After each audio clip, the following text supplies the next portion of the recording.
Hello नमस्कार। Aditya study orbit में आप सभी का स्वागत है।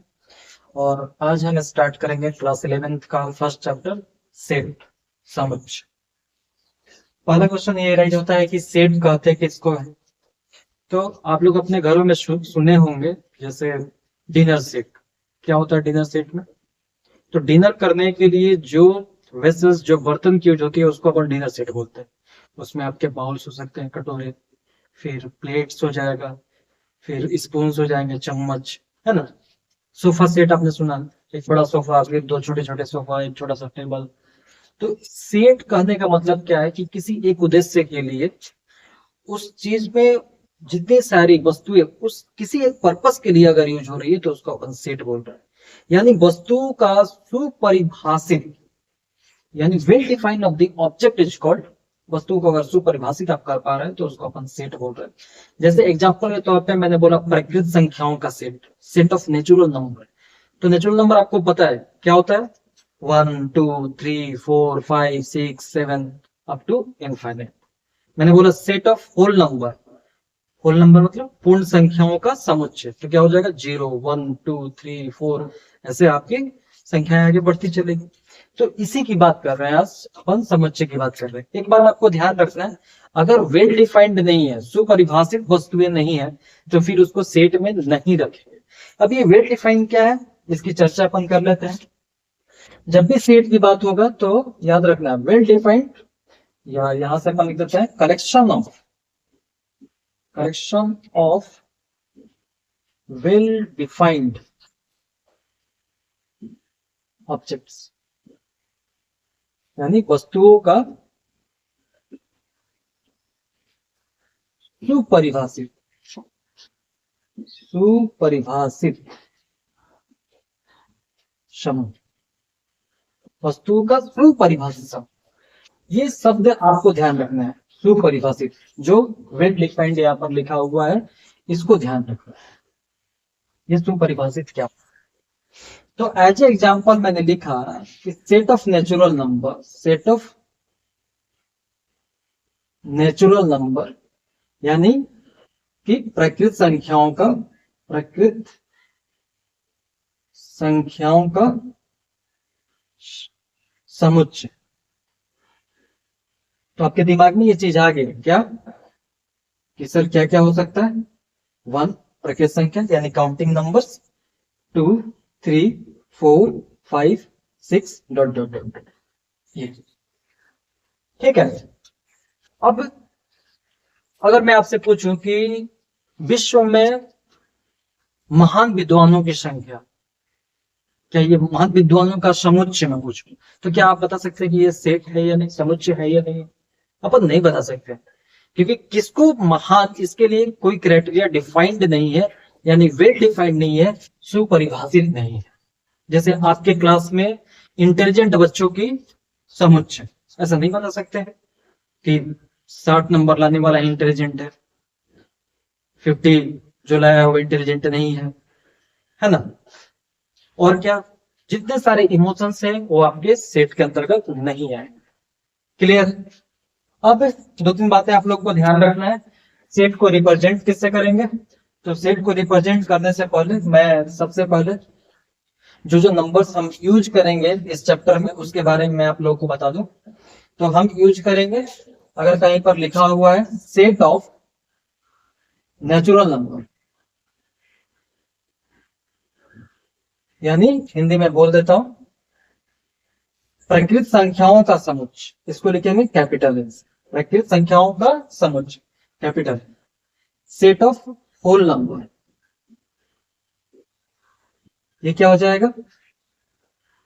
कैपिटल डब्ल्यू से आप लिखेंगे। पूर्ण संख्याओं का समुच्चय, क्या? पूर्ण संख्याओं का समुच्चय क्या हो जाएगा? Capital W. Set of integers, ये क्या हो जाएगा? अब नए किताबों में आई से आप दिखाते हो, पुराने किताबों में आप जेड से दिखाते हो। तो अगर आई लिखा हुआ तो अच्छा, पॉजिटिव इंटीजर्स कहीं लिखा हुआ है, सेट ऑफ पॉजिटिव यानी धनात्मक पूर्णांक, पॉजिटिव इंटीजर्स, धनात्मक पूर्णांक की बात हो रही है तो आई प्लस। अगर ऋणात्मक पूर्णांक की बात हो तो निगेटिव इंटीजर्स, तो इस समय लिखेंगे आई का पावर माइनस, ऐसे भी बोलते हैं लेकिन आई माइनस तो लिखेंगे, इसका मतलब है कि निगेटिव इंटीजर्स। ठीक है, उसी तरह अगर आ गया रेशनल नंबर, परिमेय संख्या, परिमेय संख्या, तो इसके लिए हम क्या यूज करेंगे, Q.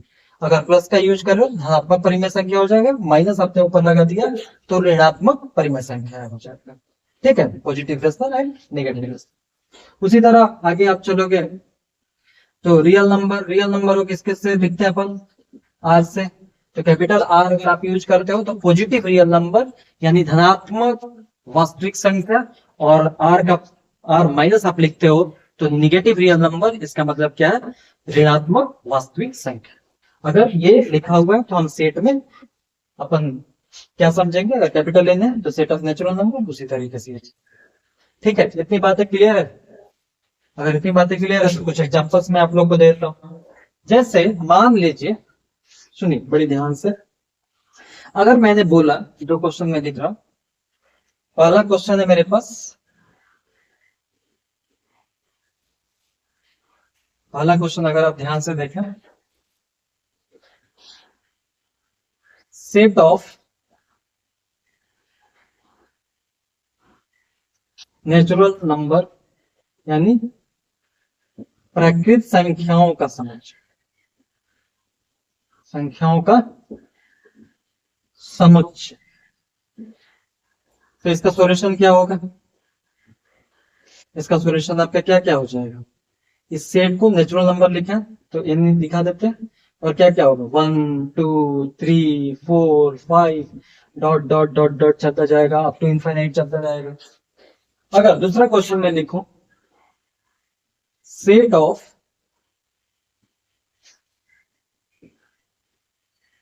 Natural number up to 5 यानी 5 तक प्राकृत संख्याओं का समुच्चय। तो आप एग्जांपल ये सॉल्यूशन जब आप करेंगे तो क्या लिखेंगे कि सर ये जो होगा वो 1 होगा, 2 होगा, 3 होगा, 4 होगा और 5 होगा। तो जब आपके पास इसके जो अंदर सेट के अंदर जो बैठा हुआ है, इसको अपन एलिमेंट बोलते हैं, मेंबर बोलते हैं, ठीक है, अवयव बोलते हैं, तत्व बोलते हैं। तो अगर ये डिफाइन है, अंदर के एलिमेंट्स डिफाइन है, जैसे यहाँ पर 5 डिफाइन है, तो इस तरह के सेट को अपन बोलते हैं फाइनाइट सेट। अगर डिफाइन नहीं है, जा रहा है, तो इसको बोलते हैं इनफाइनाइट सेट। क्या इतनी बातें क्लियर हुई? थोड़ा सा मैं इसको क्लियर कर देता हूं। इसको अपन क्या बोलेंगे, इनफाइनाइट सेट। और ये आपका क्या हो जाएगा, ये वाला जो एग्जांपल है, फाइनाइट सेट।